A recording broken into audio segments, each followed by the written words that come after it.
Hey, welcome. This is a new thing that I'm doing. It's a podcast. I've decided that I've been planning for this for quite a while, and what I'm trying to do is create a podcast that I'm going to share weekly. All the various things that I have going on in my life. I've been, kicking the tires for a week or 2 weeks or something like that. Or I say a week or 2 weeks, a year or 2 years starting a podcast. I've kind of debated it, and pretty recently we're creating a new office, and so I'm in kind of my current office, and um, turning this office into a studio that I'd be able to do a lot more recordings. And from this kind of came out about me creating, I call it a podcast, but normally think of podcast with headphones on versus like a video podcast. But that's what this is going to be. So I'm creating a weekly show that I'm going to basically kind of do droplets of videos where probably most of them I'm going to record them live at some point whenever it makes sense to record them, and then I will release kind of a processed version on Fridays. I think I'm going to stick with 1 p.m. on Eastern, 10 a.m. Pacific, so kind of in between that time frame, depending on what time zone you're in. And the podcast is going to be on YouTube and Rumble. Like right now, I'm doing it on Facebook. So, hi, Facebook friends. But I'm going to move on to those platforms. I've already started kind of doing like some short videos and things like that on there. So I'll put that on there too. Might cross reference it back to Facebook, but YouTube and Rumble are going to be the areas where I put that. I might end up doing the full thing on Rumble and then slicing it up on YouTube or something like that. But so the question is like, what is this show? I've decided that the name of the show is gonna be called "Be the Leader," and as you can kind of guess from the name of the title, the show is here entirely to help you become a great leader. I believe everybody has the potential to become a great leader in in their own way, in their own perspective.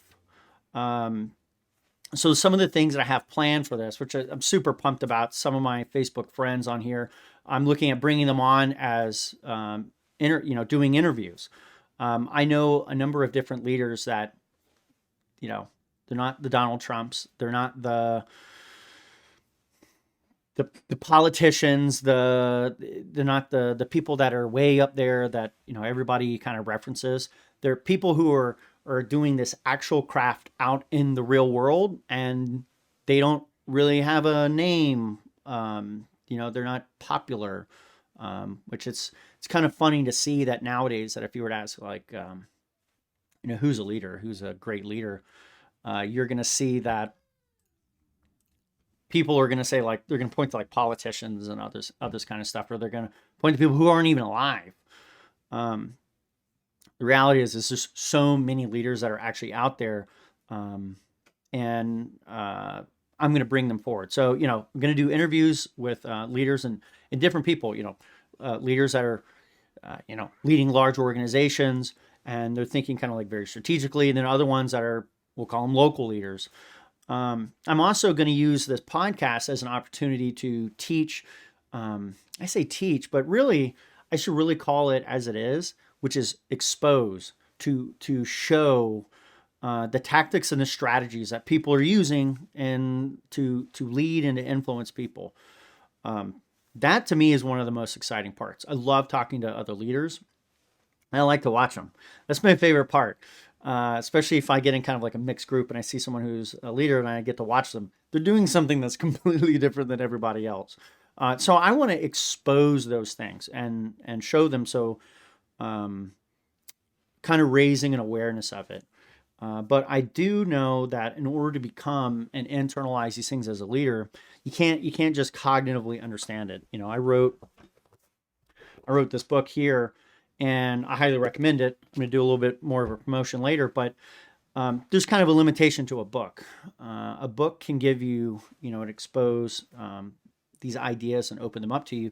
But the reality is until you've seen them, until you've done them, it doesn't have the same impact.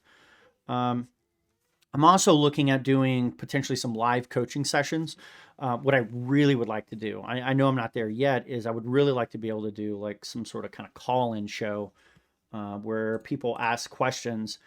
And if you've ever seen the Dave Ramsey show, that's really the kind of thing that I would like. I basically kick up my feet, do one of these numbers, and then I'm kind of pondering in the background of the various leadership issues that they have and help them kind of work through them. I'd like to do that at some point. And lastly, I'm going to kind of use this digital medium to do things like break down videos online and kind of show the leadership and influence qualities. And part of it is like people, I think really many people don't understand the tool that is at their fingertips, the thing that you're watching this thing right now. This is an actual live recording of a person in a house on planet Earth on this particular topic. And what that allows you to do, and I've got a bunch of different things kind of staged and queued up for this interaction to show you. I've been part of the reason why I've been so hesitant to do this is the time commitment that it takes and being able to, it's that sense of perfection, so to say, so you do more thinking about it. One of the things that I wanted to really do is get to the point where I could kind of streamline this. Currently I don't have a team doing this, so I can't, punch out the sound bites and then, go put them on social media, like the Gary Vaynerchuk's out there. He's got like an entire team of like 40 people where they just follow him around. You record him all day long, and then he just says something smart and savvy. They cut it up and then they like post it out there. I don't have anything like that, and have lots of other things going on. We're running a farm. I do technology consulting, which might turn into slightly more than that. Looking at, certainly doing this podcast. I have a leadership business that I'm trying to get off the ground, and I have 4 kids. There's a lot going on. But anyways, the long story short, what I'm trying to say about this is there's this opportunity that you have and people have at their fingertips with YouTube that you can actually gain,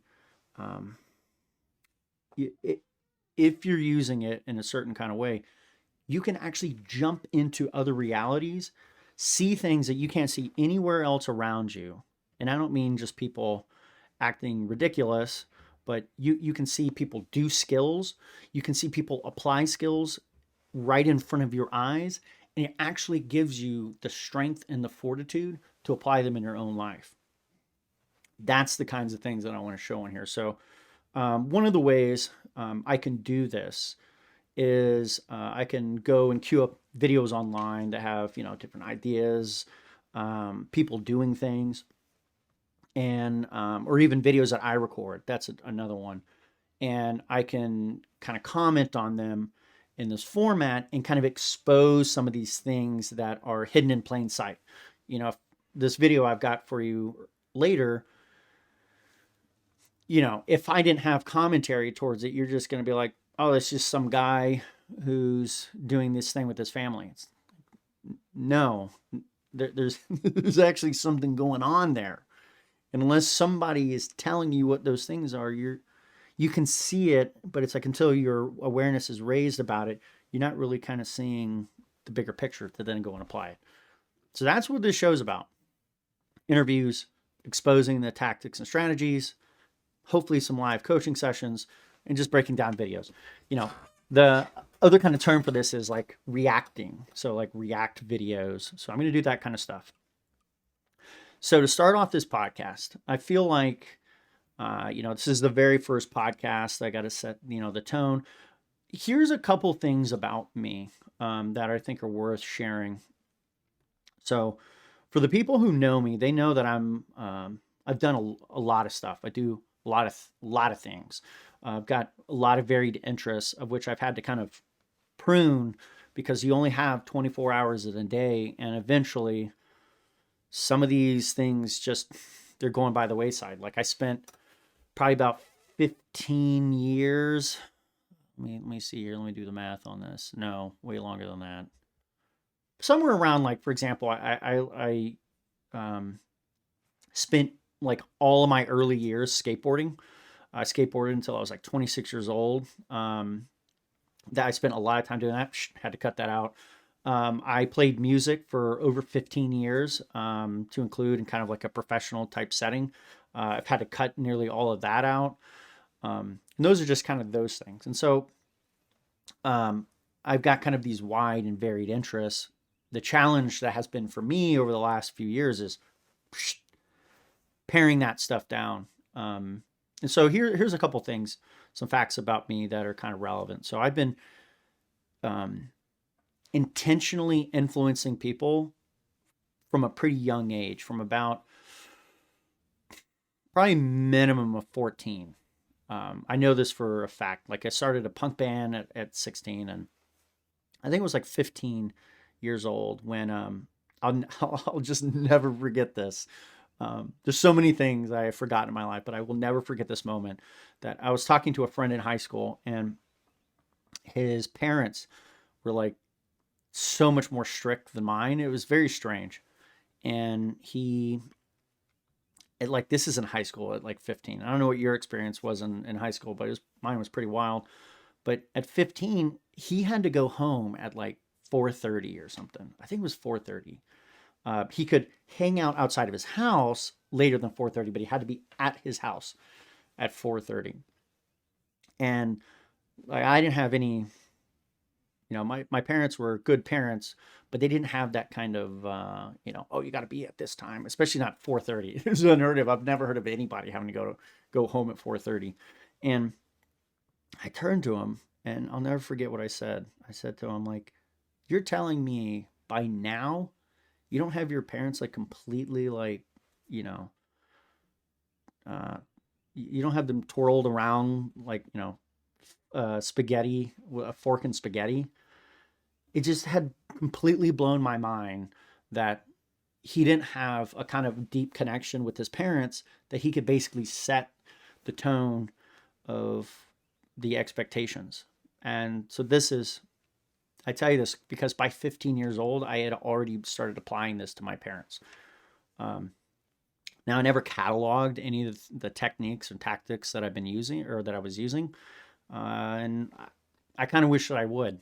When I wrote my book, that was like my first attempt of like, okay, I'm going to start writing these like unsaid things down. I created kind of an unpublished Apple book, and it's like on a technical subject. This is very different. Because that is like, something like that is more like just writing down like simple facts. This is like recording things like perceptions of gravity. You could say some things that are happening, but it's kind of very difficult to describe. Something that's happening. It's like, okay, this thing like falls down. Okay, well, what about it? So that has been, that's where this podcast is coming in. That's where my journey has been. So in 2004, I joined the Marine Corps shortly after 9/11, and I'd always wanted to join the military to fly fighter jets. That was my plan pretty much since I was, I think, 5 years old.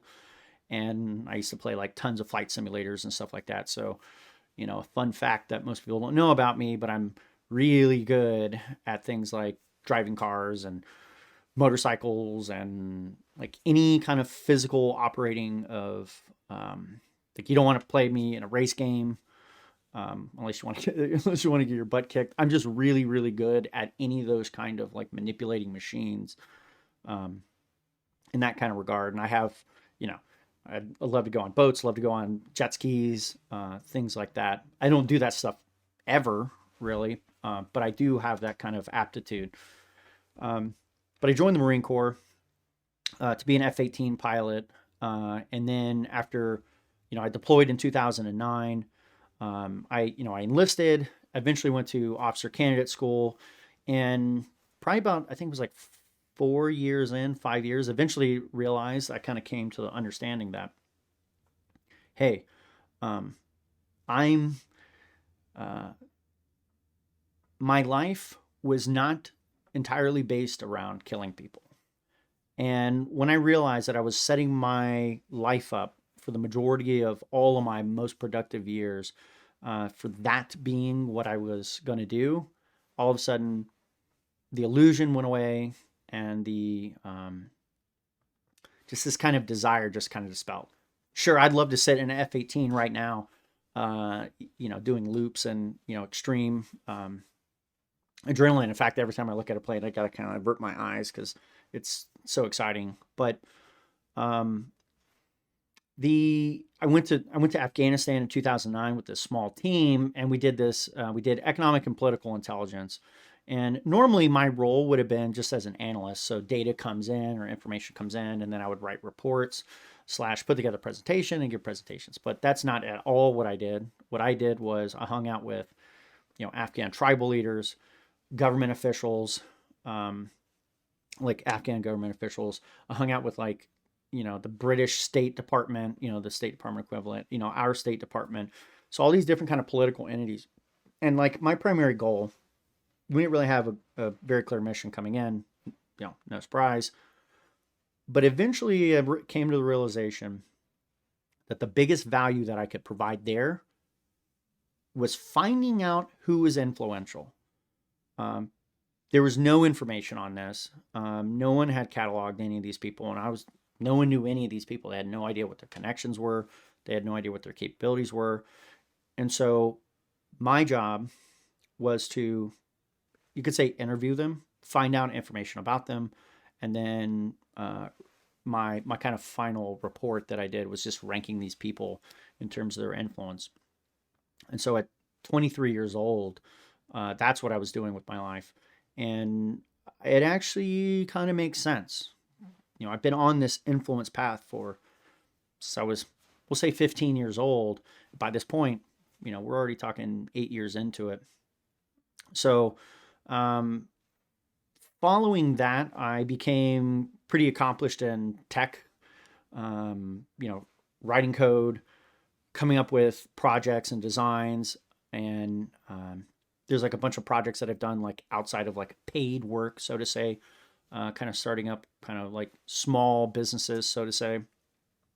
Most of it had to do around like farming automation. So a lot of people truly don't know the value of this device, the smartphone. And you could see it because of I'll get stuck in these wormhole of conversations, but I'll tell you right now that it is very few people who know they have kind of two parts of the brain on this, where they know both how to produce the technology and or to talk to technology, and they know how to apply it as, for example, a user. So in a farming application, I created one, a logging app where you'd go outside, and I realized, hey, we do the same things all the time. So why don't I just have like little push buttons for it? And so I could log all the activities of my farm by I'm just going to click a button. Not, I'm going to go in and I'm going to like punch a bunch of data in or something like that. No, I'm just going to done logging the time, logging, the person, and logging what activity they did. I mean, it should be like 3 or 4 buttons and have complex information. Most people don't know how to do that. And I got that information from some pretty wild and awesome experiences where tech completely changed my actual experience in life. So anyways, moving forward in 2013, I started some farming businesses, and I kind of became an entrepreneur at that point, and created a company called Dixie Fruits. And that was my first like real business, hiring people, running ads and doing marketing and, contract jobs and just all that kind of stuff. And that was an awesome experience. And, eventually, I wrote my book, Influence and Leadership. And the primary purpose of this book was to catalog and expose this natural phenomena that people take for granted. And since starting that book, I think I started that project in 2019, really did it in 2020 and 21. Um, this has become the thing that I'm focusing most on. There's so many different aspects of life out there that everybody's spending so much of their time and attention on that they're missing the big picture. It's right in front of us. It's right there. Um, and so, that book was like a first attempt. I mean, I asked this question like, why do why do I remember some of these people? These people in my life, like, why do I remember them? Why do I remember some of these people when I had like 5 interactions with them ever? And now, of all the people I've put in here or I've met in my life, I've got an acknowledgement section about like 10 people. And some of them I've known, forever, like my dad's in there and whatnot. But um, why would I remember these people? I mean, nobody stops to ask these questions that are so simple. They're simple questions, but they they're sitting on something that's like fundamentally true, right? Here, this person is, as we go throughout life, I remember certain people. Well, why do I remember them? Why do I remember each ones of those kinds? Well, when you look at them like, oh, they all have something in common. Number one, they were, um, I'd say they were kind to me. They were nice. They helped me out in some way. Okay, well that's pretty interesting. Number two, they gave me the sensation that they know me. And I say that like I'm trying not to build too much into the person of what they're doing, and stall them. And I can't really describe it, but I'm trying to make it actually very simple, the things that are actually true, because you can go too far in explanation in which you're drifting off out of reality. But for sure, I had the sensation that they know me. And there's tons of people that you'll meet out there, and I'm sure you know this, that you talk to them and you're like, this person doesn't know anything about me. But there's few people who do. And then I wonder, how does this person who doesn't know anything about me make me feel like they know me? So we'll get on to that. That's like a totally different topic for other podcasts. Um, and so I started cataloging these things, and that's what's in the book. Some of them are a little bit about things I've done, but mostly other people onto me, because I realized that that's a very valid way to go about exploring phenomena, is by their impacts on yourself, right? So you could argue that there's gravity just because you jump up in the air, then you go right back down. You're like, okay, well, something, for sure I'm pushing up. You don't see me doing anything to go back down. There must be something there. True, true, true. All true. So anyways, let's move past that.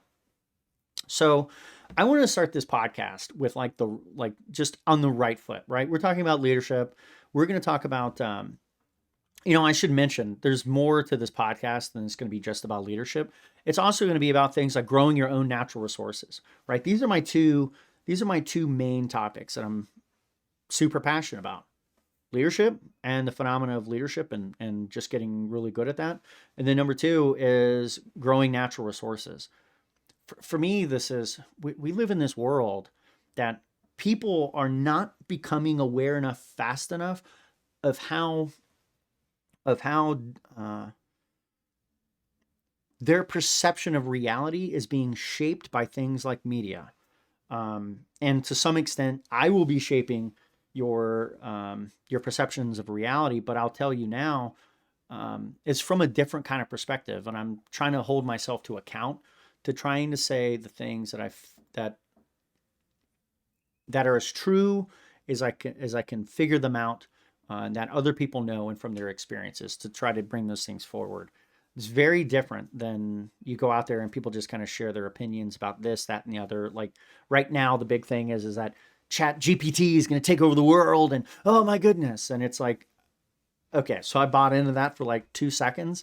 I then started applying some basic kind of tech skills to it to try to automate interactions with Chat GPT from the command line. And very quickly, I was like, This thing has a long way to go. And first of all, let's go ahead and get a couple things clear, right?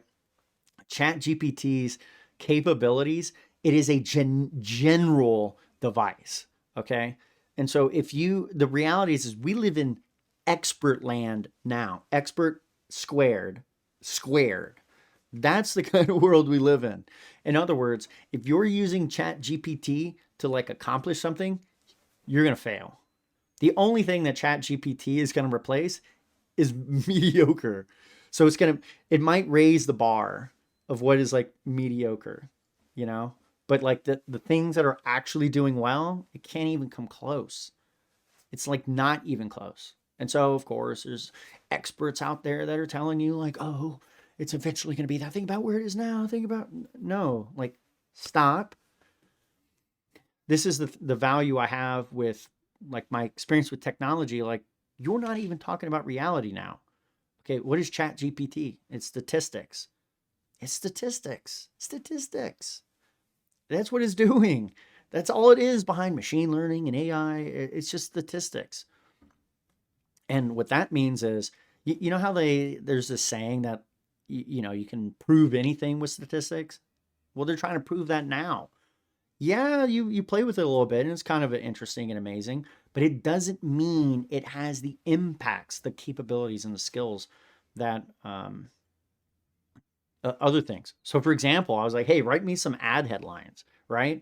And so I gave it kind of a bunch of different, rules and kind of ways to do it and this and that. And what it pumped out was garbage.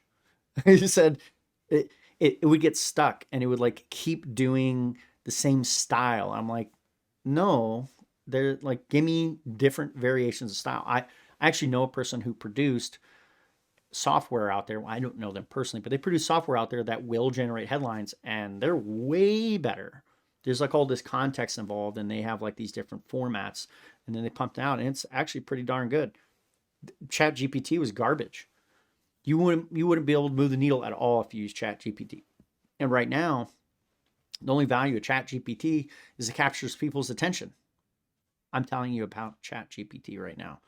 I don't even know why I started talking about this. Let's move beyond. Okay, so the first podcast, we're going to talk about what is leadership.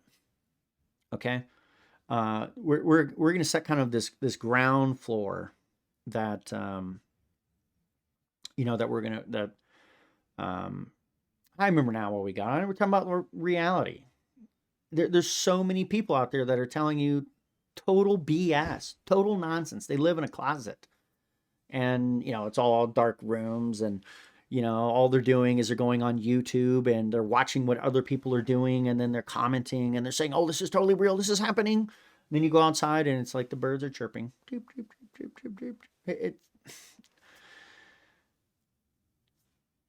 What is leadership and how does it relate to influence?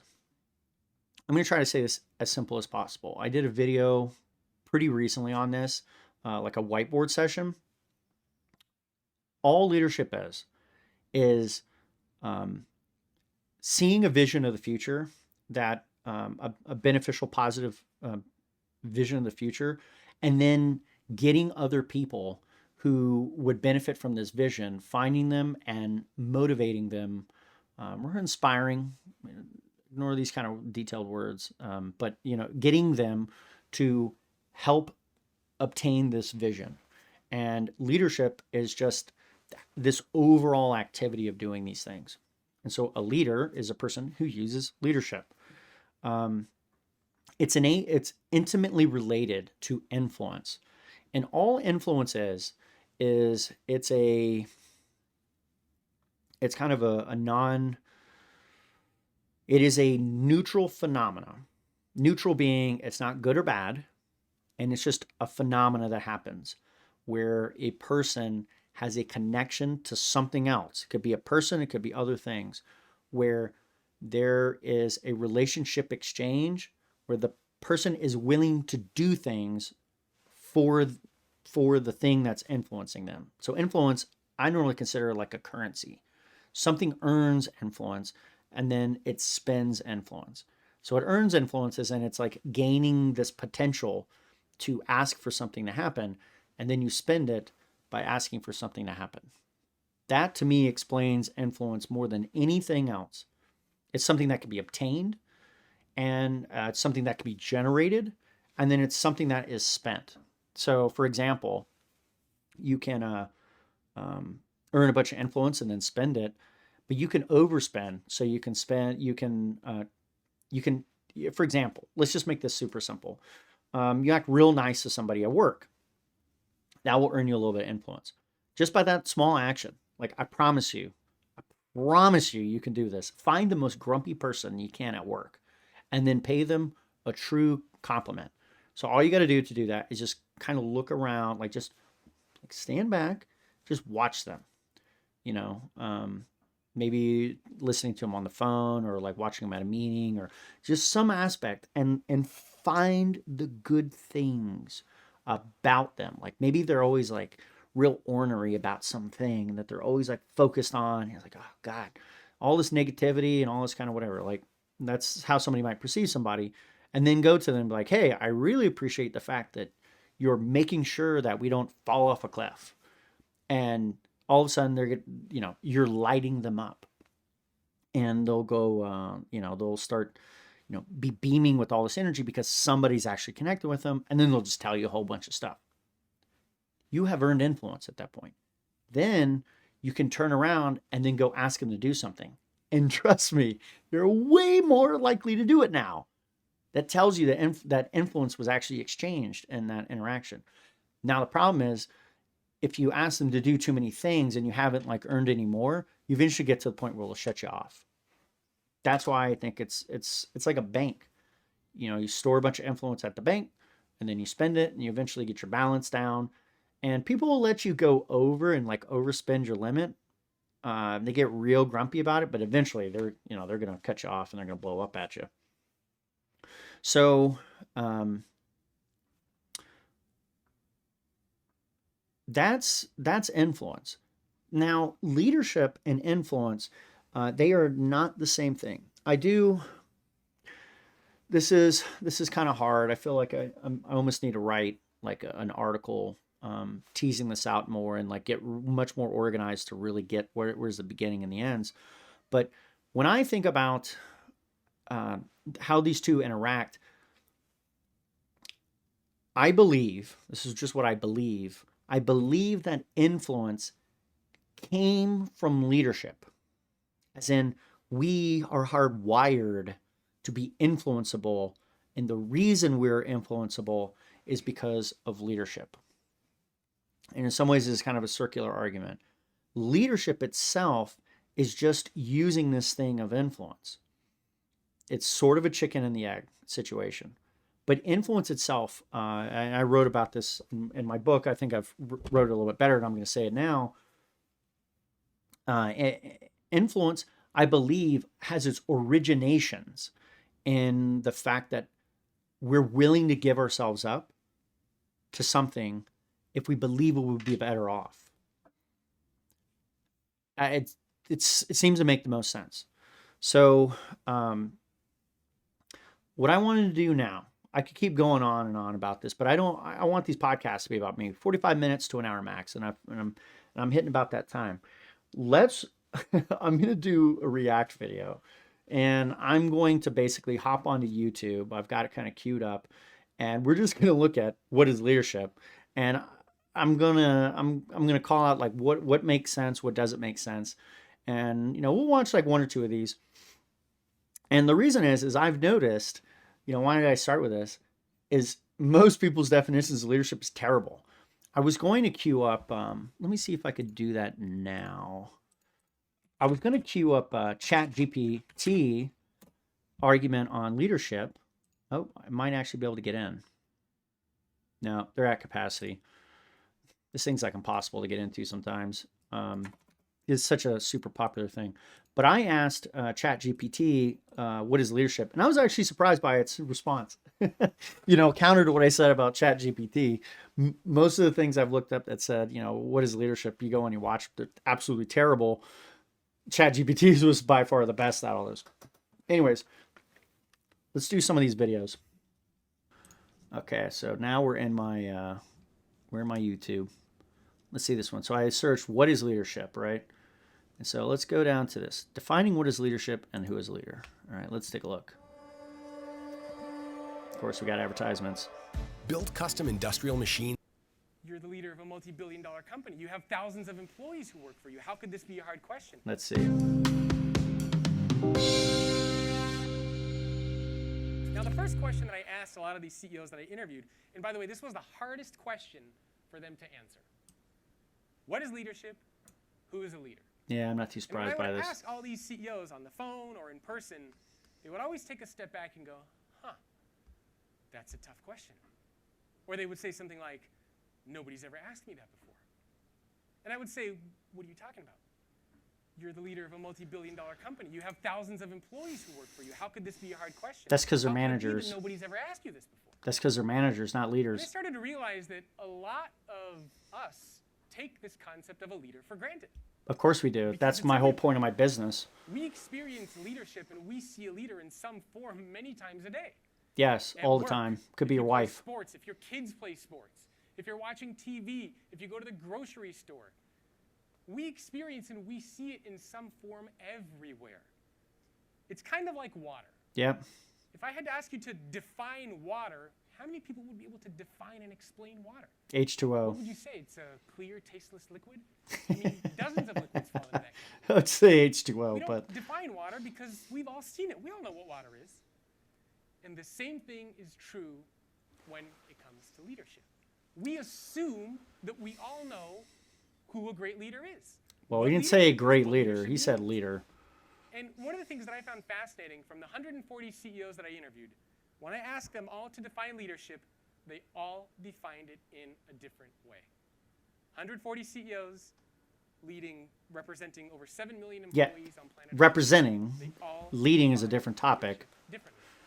But they also are all leading very successful multi-billion-dollar companies. Oh my goodness. So that really got me thinking. This drives me nuts. The problem is that we as individuals Place word oftentimes manager. don't spend enough time thinking about this very basic concept. I mean, think about it in your own mind. How would How you long is this? define and explain leadership to someone? Okay. If you have a kid, a 5-year-old, an 8-year-old, how would you explain what a leader is to them?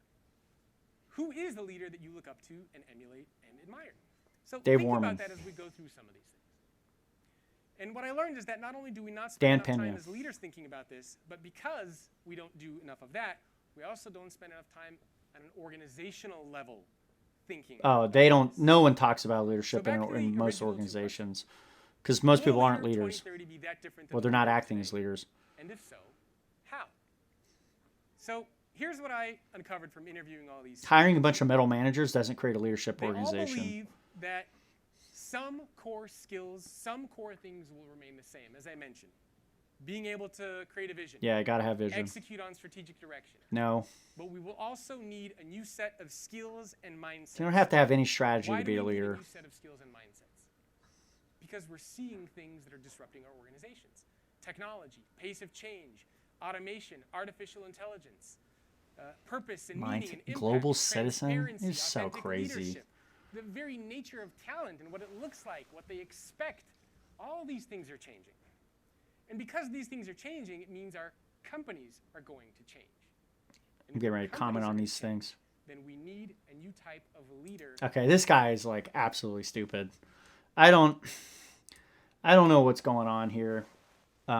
This to me is like an absolute clickbait video. You'll notice this is the top video on YouTube is what is a leader or what is leadership and who is a leader. He said nothing. He said absolutely nothing about the topic. This is absolute clickbait. This is the kind of crap I'm talking about. So I'm looking at this now.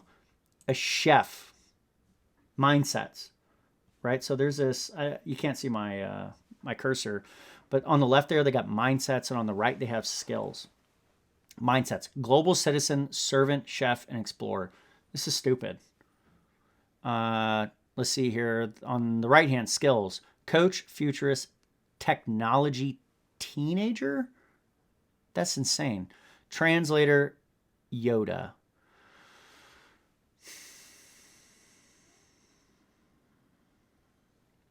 I just got to take a breath here. Coach, probably. Futurist, on some level, yeah. technology teenager? Come on. I mean, like, this pen, let me flip back over. This pen right here, this is technology.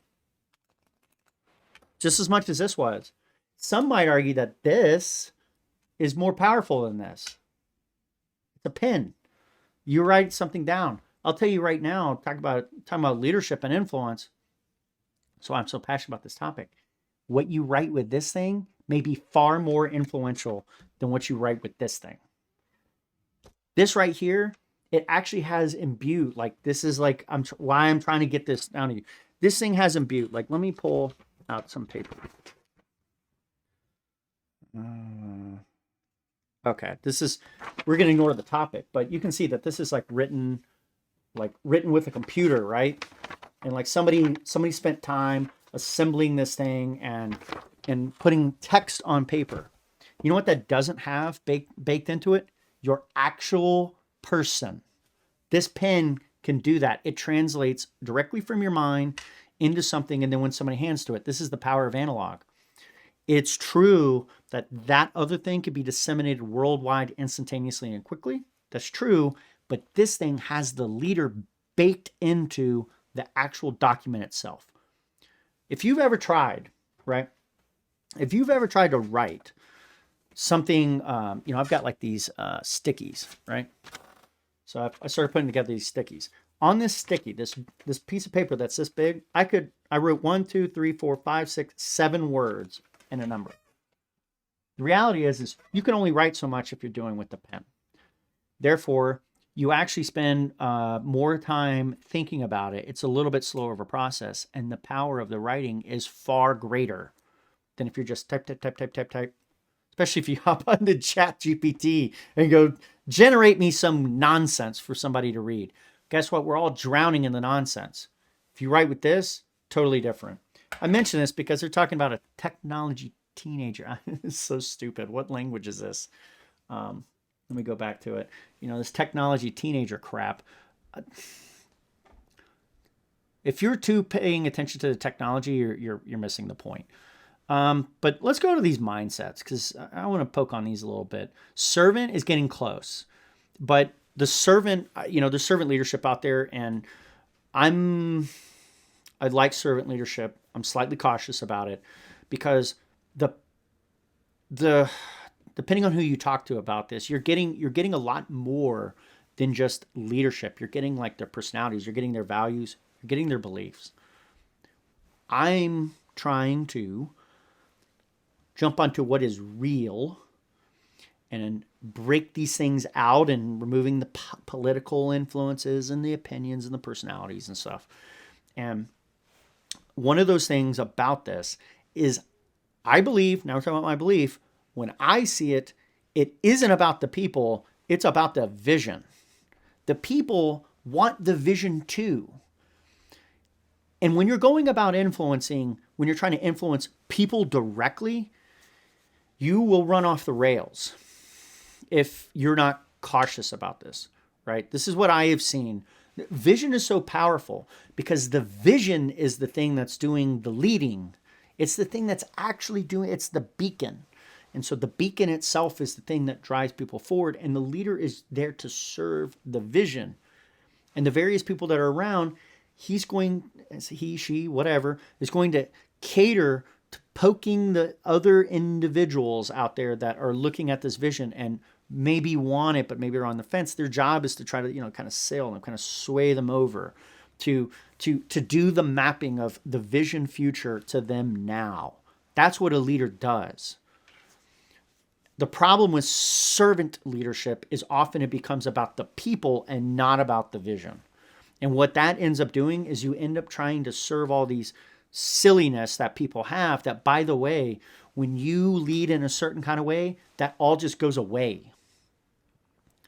That's why I'm doing this podcast. I just gotta keep saying out loud because this is the stuff that drives me bonkers. Watching people like influence other people, like could be just a parent trying to get their child to be quiet.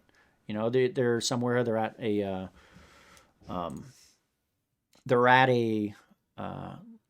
grocery store or something like that, and they're being real loud, they're not end up applying leadership to the situation. They're actually applying management.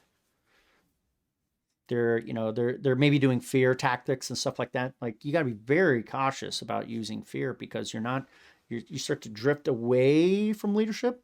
You're still trying to do influence, and influence still works, but it's in a different space. I said earlier that leadership is about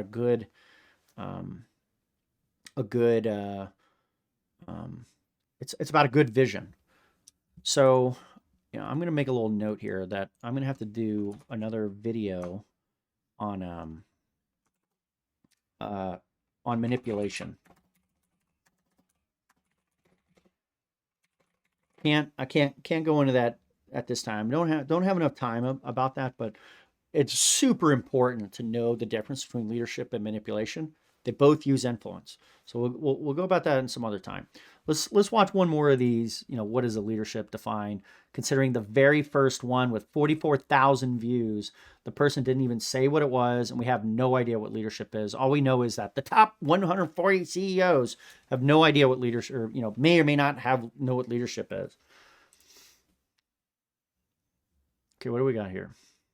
They're setting up a university to get a bunch of people. So I look straight down the barrel. You ready to go? All right, well, look, let's start. When you think about leadership, what comes to your mind? It's a good question. Leading? A few different words, actually.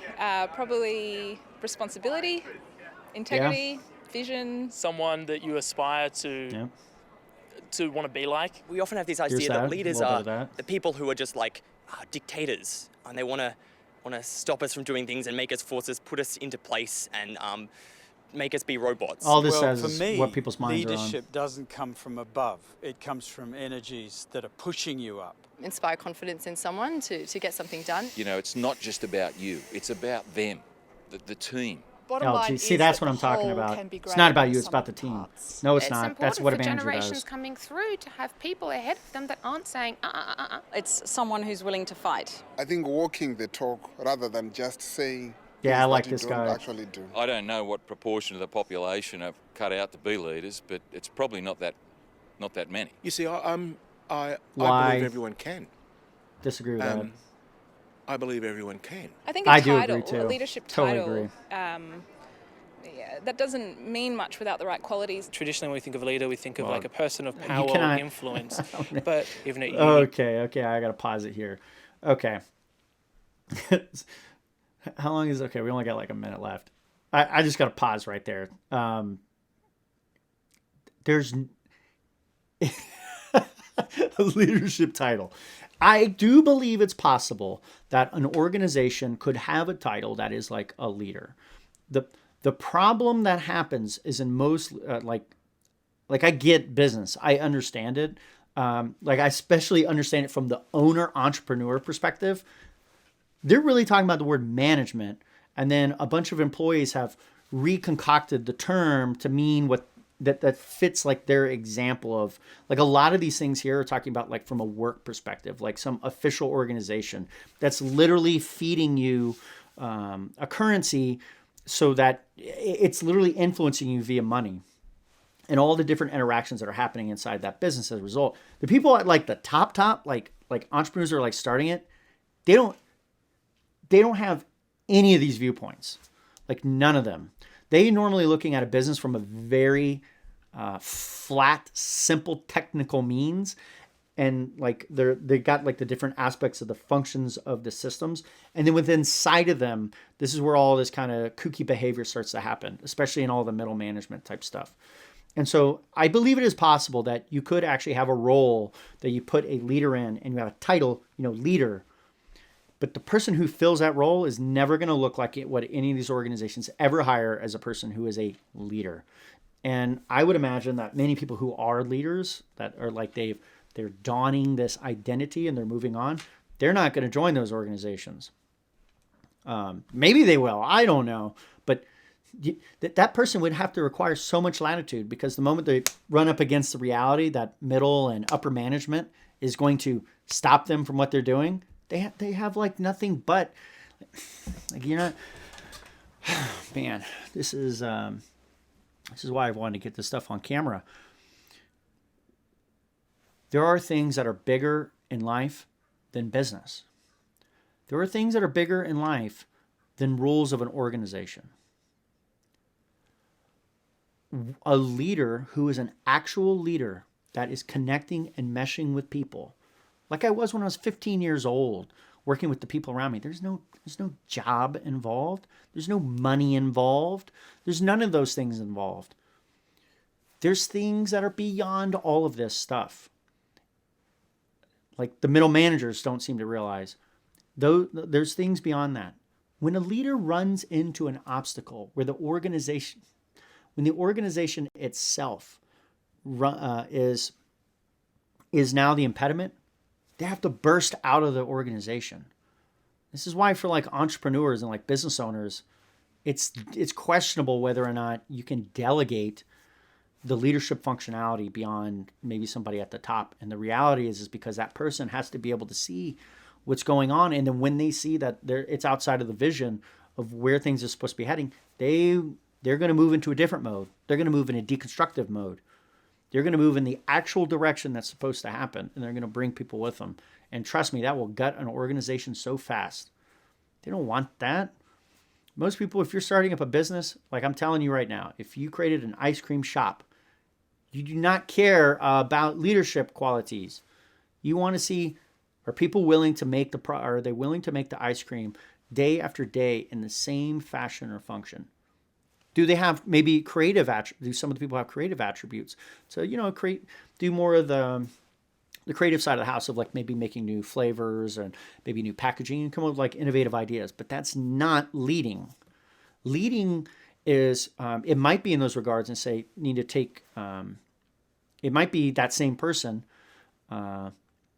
saying, hey, ice cream is not really, people don't really want to buy ice cream anymore. They really want, I don't know, smoothies or something like that. They need to have the latitude that if the organization says, no, you need to go over there and make chocolate chip. That's what they're looking for. Normally it's the people at the top. I say the top because it could be a small business with 3 people, 5, 10 people. They got to be able to have latitude to completely move it. So I'm very skeptical of leadership inside of an organization because at some point it explodes out. It just blows out. You see people in tutorials, they're leading conversation or ideas. I think that someone with an eye to humanity's problems I agree. is really admirable. Be part of the motion of humanity. Standing up, being counted, Yeah. you need brave people. And also it's exciting to be someone who They don't have to be tries brave. to make a difference. Watching people doing great things and you just feel inspired and want to talk to them. Yep. And learn Now from we're talking them about and reality. do the same or even better things. I think real leadership is about changing people's lives for the better. Yeah, I totally agree. I don't know who that person is, but I need to find out who that person is because they're kind of hitting it on the like that leadership for good. You shouldn't even have to say that. The fact that your definition of leadership would not automatically include the word good is problematic. You could say influence for good. Hey, that'd be great. This one was definitely a lot better. Now, what I will say about it is they never define leadership because, again, they're keeping it all super airy and fairy like everything likes to do. I don't know why. Maybe because this is a advertisement for the University of Sydney. But one thing I liked about this video was they are pointing out, they're showing the artifacts of the activity of leadership on people. And those artifacts are showing you that there's something there. There's something there. Because these people have been impacted. Again, same thing that you can see in my book. I had kind of that same realization. Is like, okay, is leadership real? What is it? What's influence? Well, it's like, okay, well, I've got this proverbial scar. Where did it come from? How did I get it from that person? There was other people with those people, but they didn't make an impact on me. Why did that person make an impact on me? And then you realize, like, okay, there's these different things. So what I liked about this is that it definitely it shows I don't really care about people's opinions about it as much as you could see that they've been impacted because the reality is they did not invent the things that they're saying. None of them. Like, especially given what this says is supposedly this is interviews on the spot. These are just people's just reactions. And so maybe as they started talking, they eventually got to the point where they could say some things, maybe not intelligent about it, but they could reveal these impacts. Some of those people had clearly been touched by people in the past, and they're pulling from various things. Other people are kind of pulling from their opinion. So I thought this was pretty good. I wanted to share a little bit of inspiration and motivation, right? There's this guy out there.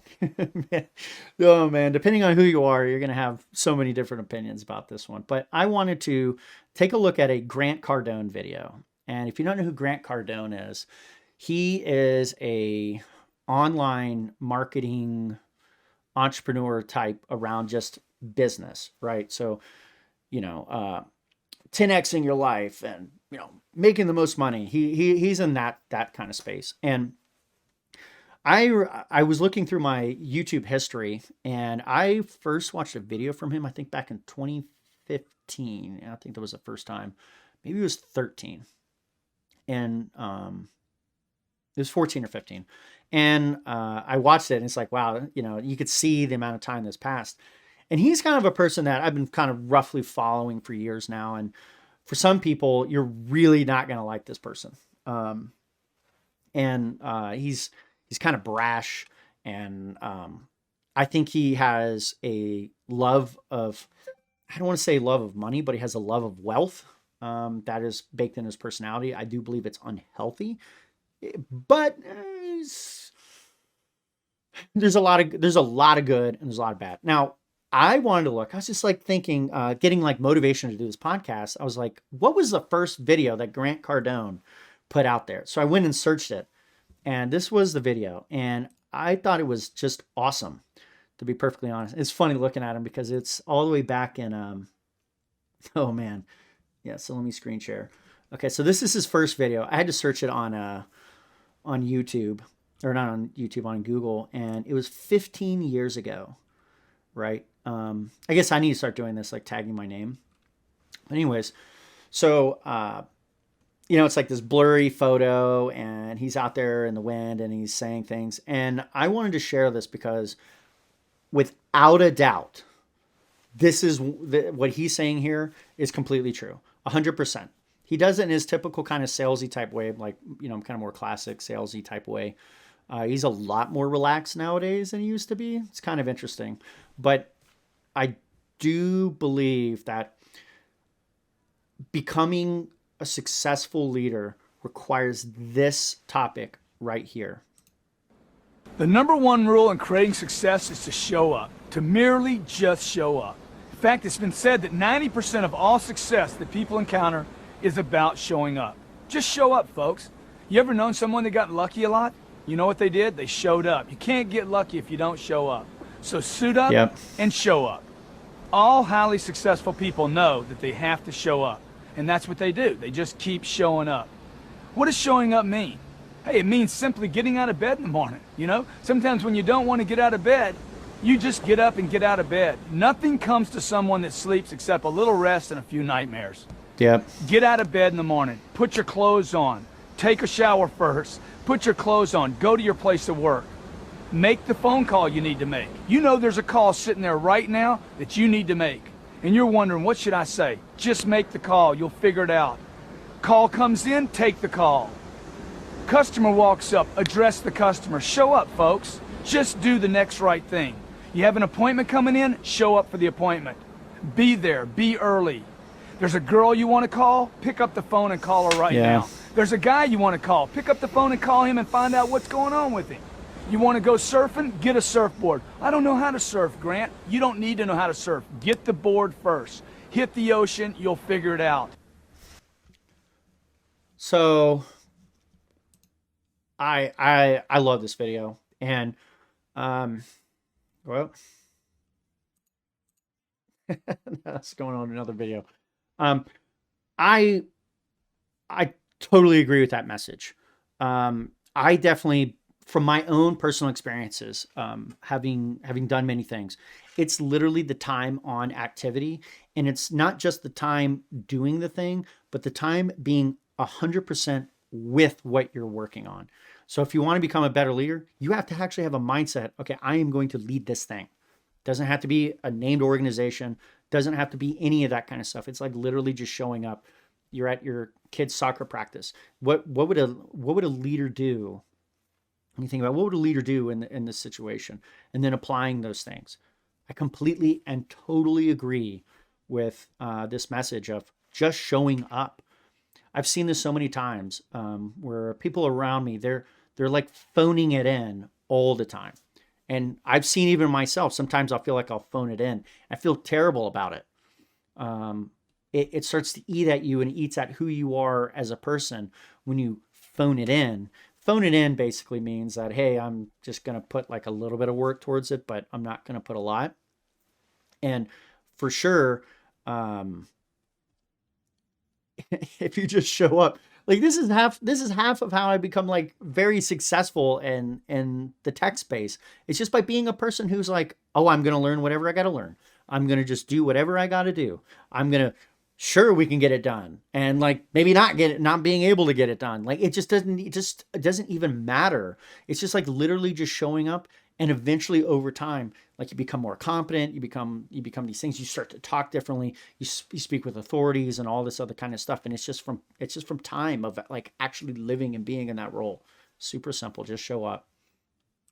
So we got a couple more minutes, and I wanted to share this video that I recorded. Let me see. Yesterday, we were kind of doing actually it was like 2 days ago, we were doing a bunch of logging work. We had a bunch of logs that we fell in the back, and we've been meaning to get out there and turn it into, the term is slipping my mind. Turn it into, this is killing me. We are, I keep thinking wood chipping, but it's not wood chipping. A log splitter. We're trying to log split these things. So we got a bunch of trees and we've been out there doing it. And one of the things, I felt like this was a good opportunity to actually share kind of some leadership things. And I'm gonna show the video, and I'm gonna make some comments on it. I'm gonna kind of poke around and point to a few things that are just not obvious. Okay. Decided I'm gonna do a little bit of recording. We are kind of finishing up splitting wood with our wood chipper and kind of doing it all together. So I call it wood chipping, wood splitting. Film it and show you a little bit of our process and how we're doing it.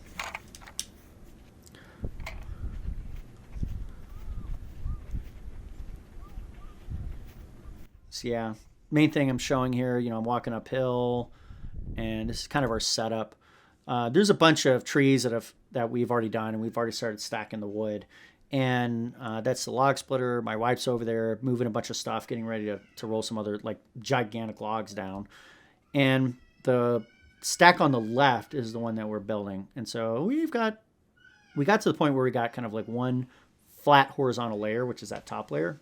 Of course, you can't see my mouse.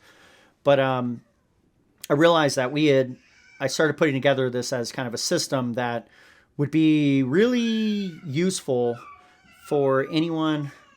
I don't know if you can hear a kid screaming in the background, but really useful for someone who's got a couple different people that they're actually going to do some log splitting with.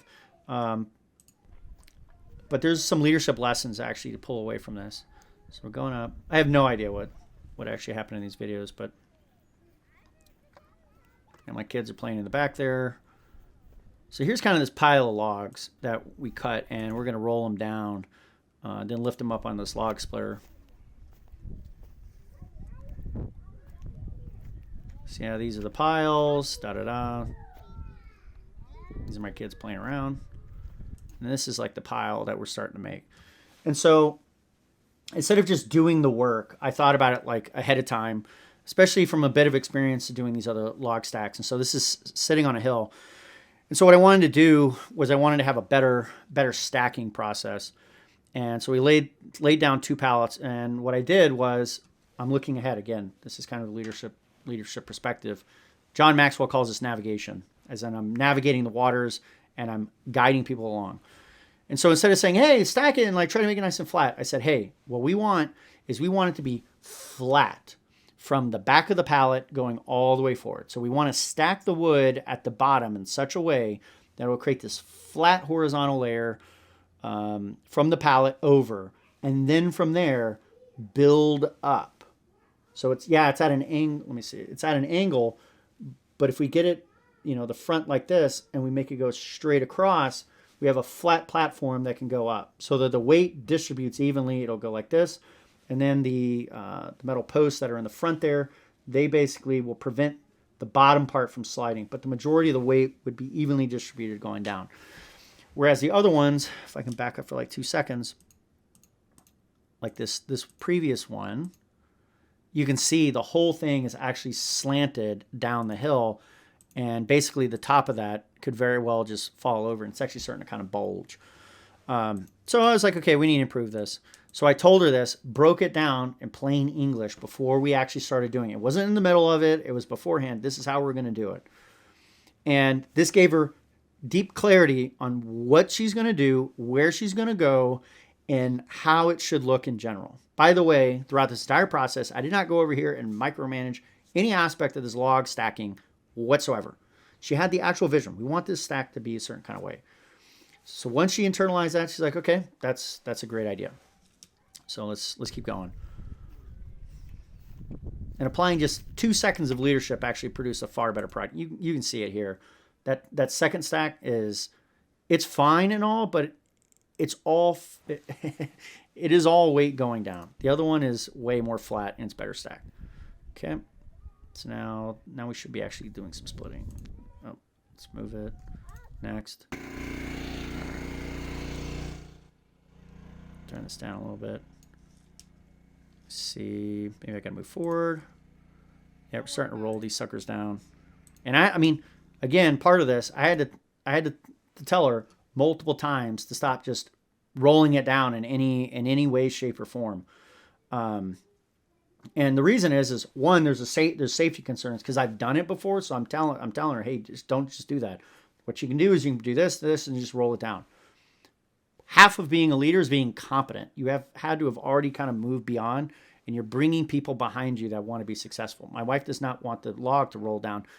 She may not be aware of it because she hasn't done it, but she does not want the log to roll down and run over a tree in our orchard. I did that already. So I developed techniques to prevent that from happening and being able to roll these logs because these logs are very heavy.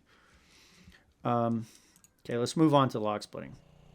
So one of the things that I did was I told my 2 oldest daughters to stand on either side of the platform or where the log stacking was going to happen. And what I told them was, I'm going to throw you logs. And what you're going to do is you're going to stack the logs on the ground, although there's with room to walk around the stack.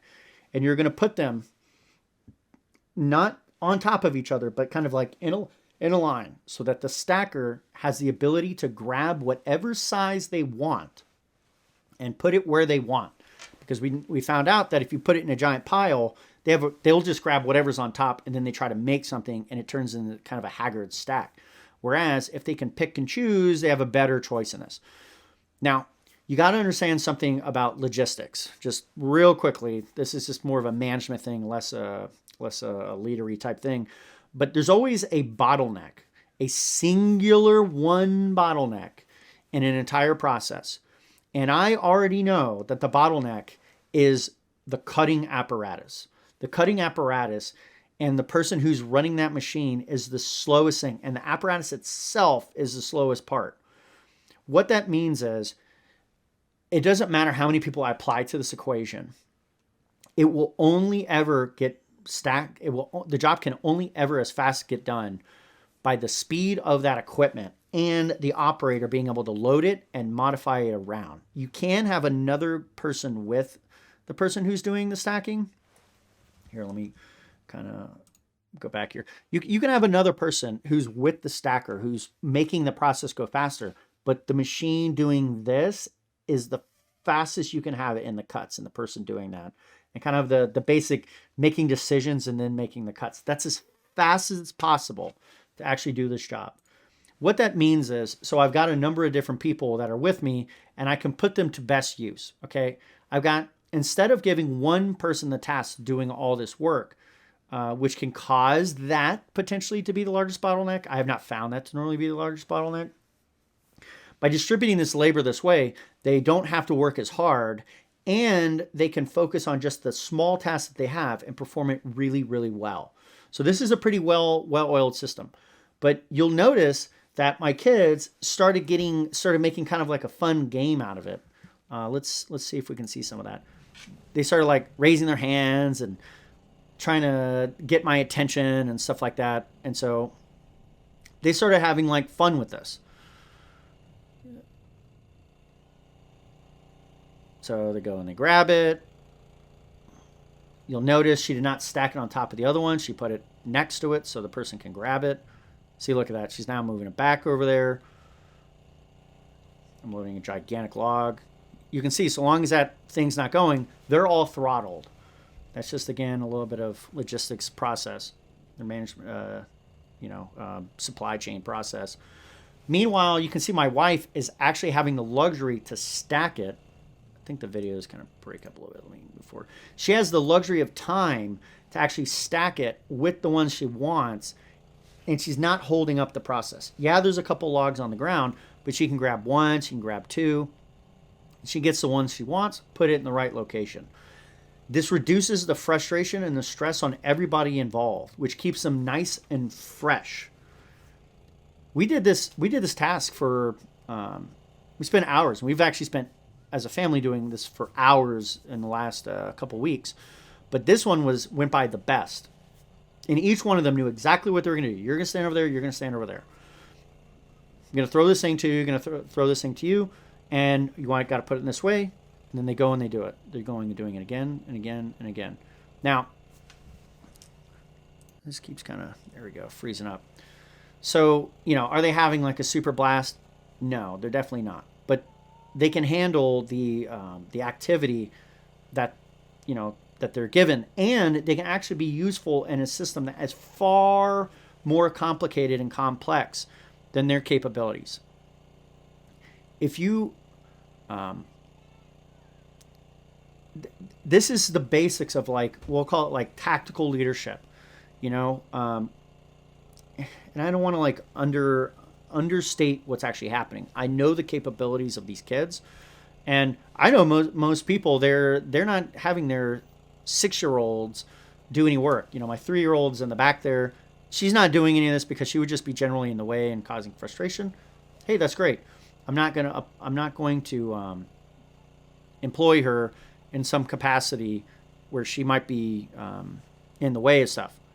But that 6-year-old, which is in the middle there, she's been doing farm work since she was about 4 years old, and she is capable of doing it. It's not even in her general kind of aptitude, but she can do this. Long story short, I believe it's imperative that leaders see all of the people that are around them and include them in the activities of the work that needs to get performed.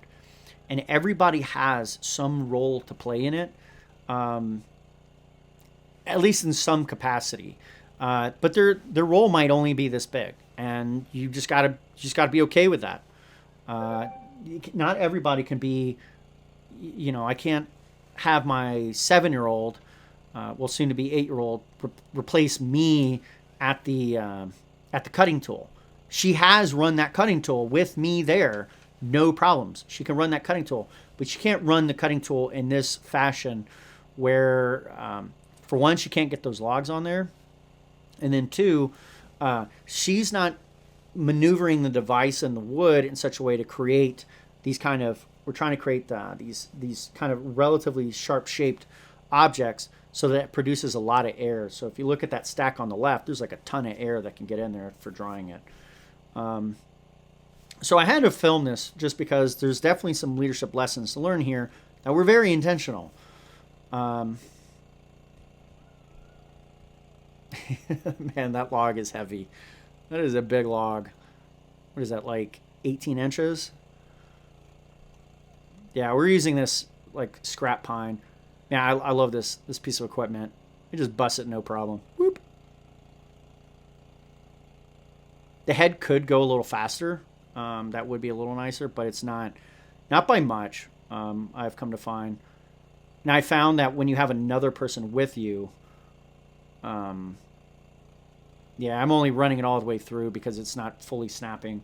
With some of the other wood that we did, it like, you know, snapped faster. But okay, we'll call it there. Well, that's the first episode of Be the Leader. You know, I hope you enjoyed this. I'd love to see, you know, comments that I can address in future episodes, and maybe some ideas that I could go out and capture some leadership things. If you don't have a copy of my book, I definitely recommend it. You can go to, oh yeah, boy, can you not read that, huh? Let me see if I can kind of shrink this thing down. But it's influenceandleadershipbook.com. influenceandleadershipbook.com. You can also find it at Amazon if you want to go there too. Here soon, I'm going to have a hardcover copy. Oh, I can't wait for this thing. I wanted to have that actually on day one, but that just doesn't happen. And in this book, it's going to tell you all sorts of different topics on leadership. I've got this great table of contents. I mean, I don't know how often people brag about the table of contents, but the table of contents makes it actually super quick and easy to find these topics. You can just browse through it and go and hit it directly.